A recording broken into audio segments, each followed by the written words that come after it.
आखिरी बात ये कहना चाहता हूँ कि ले लीजिए अपने अजीज बद्दी साहब ने मेरे वालिद साहब का बताया कि वो मंटो का मुकदमा उन्होंने लड़ा, ये सही है,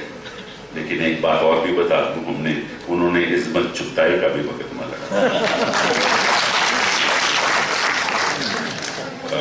मंटो का मुकदमा वो ट्रायल कोर्ट में जीते थे और इस्मत चुगताई का जज्बा हाई कोर्ट में जीते।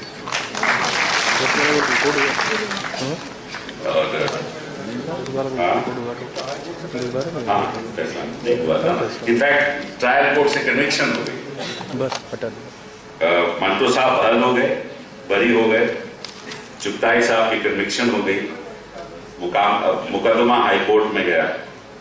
और जज साहब ने कहा कि और जो सरकार थी वो बड़ी, जैसे सरकारें अक्सर करती हैं कि अपोज हमेशा करती हैं, तो बहुत ऑपोजिशन हुई, लेकिन जज साहब कुछ सेक्युलर जज साहब निकले। हाँ, नहीं, कुछ ऐसे भी लोग हैं जिनको उर्दू नहीं आती फिर भी सेक्युलर है। तो जज साहब सेक्युलर निकले, उन्होंने तुरंत कहा कि ये सब क्या है, इसका कोई मतलब नहीं है, उनको भी बरी कर दिया। तो जो वकालतनामा मेरे, और एक और बात बता दूं, जो लाहौर में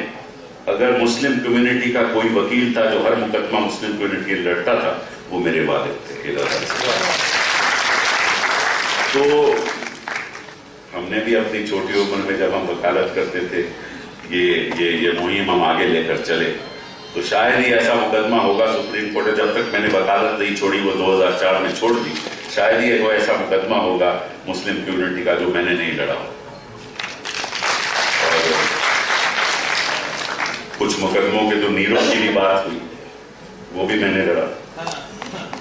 तो शायद आपको मालूम नहीं, तो हमें तो वकालतनामा हमने तब का ले चुका है, चाहे हम नेता हों या ना हों, ये वकालतनामा तो हमने दे लिया। इस वकालतनामा के साथ हम आपकी लड़ाई लड़ते रहेंगे, इसकी कोई फिक्र नहीं है, आपको हमेशा आपके साथ रहेंगे, खड़े रहेंगे। उर्दू जुबान की लड़ाई नहीं है, लेकिन आपके हकों की लड़ाई जो है, वो असली लड़ाई आपके हकों की लड़ाई है, उसकी लड़ाई हम लड़ते रहेंगे, साथ साथ में उर्दू जुबान की भी लड़ाई लड़ते रहेंगे।